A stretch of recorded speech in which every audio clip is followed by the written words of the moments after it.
शुद्ध नस्ल की बकरी पालन से चंद्रशेखर खेसे ने भरी सफलता की उड़ान। पेशे से कंप्यूटर इंजीनियर श्री चंद्रशेखर खेसे यवत तालुका दौंड जिला पुणे के निवासी है। यहाँ उनका 5 एकड़ पुश्तैनी खेत है। खेती में पारंपरिक फसलें शुरू में उगाई जाती थी, लेकिन पर्याप्त आय नहीं होने के कारण वे हमेशा इस खेत का उपयोग करके अन्य व्यवसाय कैसे किया जाए इस बारे में सोचते थे।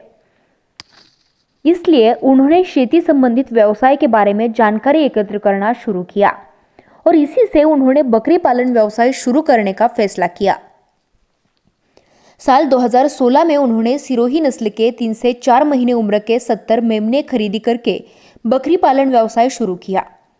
एक साल बाद यानी 2017 में इन बकरों को ईद के अवसर पर कुर्बानी हेतु बेचा दिया गया।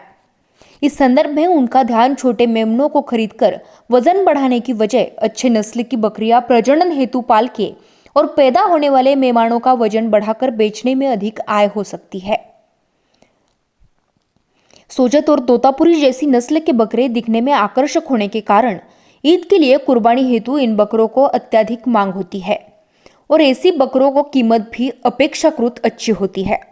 इस व्यवसाय में प्राप्त आय से श्री खेसे खुद राजस्थान जाकर स्थानीय बकरी पालकों से 10 बकरियां और 1 बकरा खरीदकर उनका प्रजनन के लिए पालन पोषण करने लगे। इसके लिए उन्होंने अपने खेत में बकरियों की आवास की व्यवस्था की। इससे अच्छी आमदनी होने का एहसास होने के बाद उन्होंने 2018 में फिर राजस्थान से सोजत नस्ल की 50 और तोतापुरी नस्ल की 25 प्रजनक बकरियां खरीदी, जिससे पैदा होने वाले मादा को प्रजनन के लिए बेचा जाता है, जबकि नर को प्रजनन के साथ साथ ईद के अवसर पर कुर्बानी के लिए बेचा जाता है। साल 2020 में कुर्बानी के लिए 40 बकरे बेचे गए। इससे उन्हें 10,50,000 रुपए मिले हैं। इस आय से उन्होंने 150 बकरियों की क्षमता वाला एक आधुनिक शेड बनाया है। उनके पास 350 बकरियों के लिए आवास का प्रबंध है।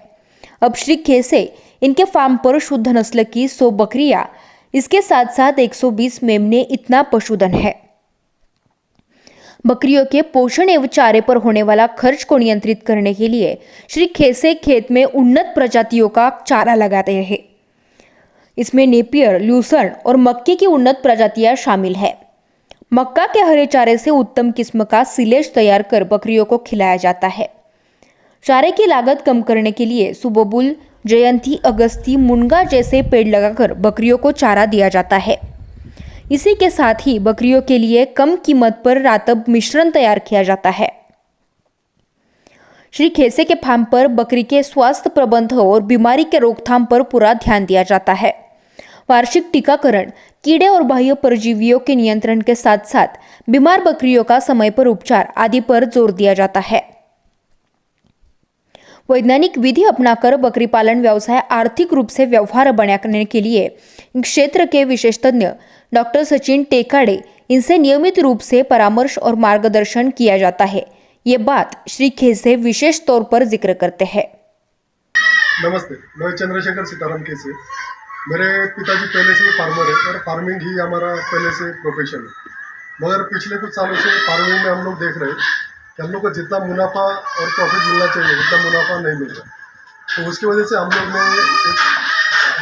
लोग एक फार्मिंग के साथ में एक ट्रेडिशनल फार्मिंग जो हम लोग करते हैं उसके साथ में गोट फार्मिंग करने का हम लोग ने डिसाइड किया। तो वैसे मैंने 2016 से गोट फार्मिंग शुरू की। स्टार्टिंग में मैंने राजस्थान से सोजत और तोतापुरी ये ब्रीड के एनिमल्स लाए थे। मुंबई और पुणे मार्केट मेरे लिए काफ़ी नज़दीक है, सो दैट्स वाई मैंने ये 2 ब्रीड ईद मार्केट के हिसाब से सिलेक्ट किए और मैंने ये 2 ब्रीड पे काम करना चालू किया। स्टार्टिंग में मैंने राजस्थान से ट्रेडर से माल लिया था, तो उसकी वजह से मुझे काफ़ी कुछ दिक्कतों का सामना करना पड़ा, जैसे कि बबेसिया का इन्फेक्शन हुआ, थलेरिया इन्फेक्शन हुआ। तो उससे वो टाइम पे मेरा काफ़ी मॉर्टिलिटी भी हुआ एंड इवन जो फीमेल्स में मॉर्टिलिटी का रेशो भी काफ़ी हाई था। वो टाइम पे वेटरनरी डॉक्टर सचिन टेकाड़े सर ने मुझे काफ़ी कोऑपरेट किया और उनकी हेल्प की वजह से वो टाइम पे मैं वो सब डिसीज से ओवरकम कर पाया और आज की डेट में मैं काफ़ी अच्छी लेवल पे मैं गोट फार्मिंग में काम कर रहा हूँ। तो आज मैं गोट फार्मिंग में जब भी मैं सोचता हूँ तो मैंने काफ़ी वो टाइम पे सोचा कि अगर हम लोग गोट फार्मिंग करना है तो अगर हम लोग सिर्फ किड्स पे और अगर मेल फीमेल इनको सेल करके ही अगर हम लोग मुनाफा कमाने का अगर हम लोग सोचेंगे तो उसमें इतना प्रॉफिट मार्जिन नहीं है। सो दैट्स वाई मैंने वो टाइम पे मैंने सोच के मैंने गोट मिल्क में काम करना चालू किया, क्योंकि गोट मिल्क का काफ़ी अच्छा डिमांड है। इवन आपका लोकेलिटी के हिसाब से गोट मिल्क के लिए रेट भी आप काफ़ी अच्छा ले सकते हैं। तो अकॉर्डिंगली मैं लास्ट 2 साल से डेली गोट मिल्क सेल कर रहा हूँ।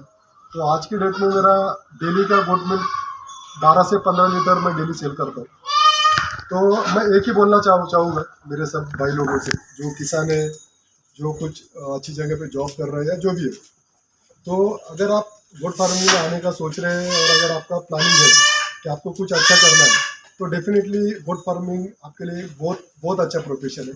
इसमें आप एक बहुत आज श्री अच्छी तरह खेसे से के काम पास करके बिक्री अच्छा के लिए मुनाफा कुल कमा सकते हैं। 120 पशुधन है, जिनमें 4 से 12 महीने के आयु वर्ग में 40 मादा और 80 नर शामिल है।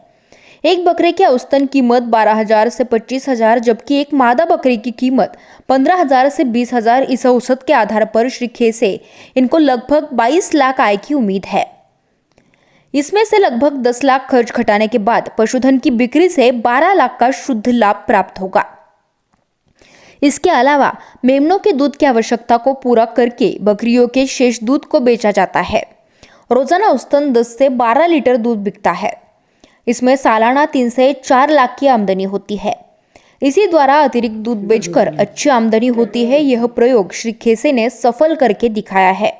वर्ष 2020 में 75 टन लेंडी खाद बेचकर 3 लाख रुपए आय की प्राप्त हुई है और अब बायो प्रोसेसिंग करके लेंडी खाद की ब्रांडिंग और पैकिंग द्वारा बेचने की योजना बना रहे हैं, जिससे उन्हें अधिक आय होने की उम्मीद है।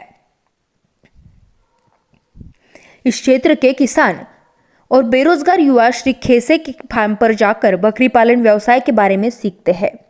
उन्होंने किसानों और बेरोजगार युवाओं को प्रदर्शन के साथ साथ बकरी पालन का प्रशिक्षण लेने के लिए अपने फार्म पर आवासीय प्रशिक्षण की सुविधा उपलब्ध की है।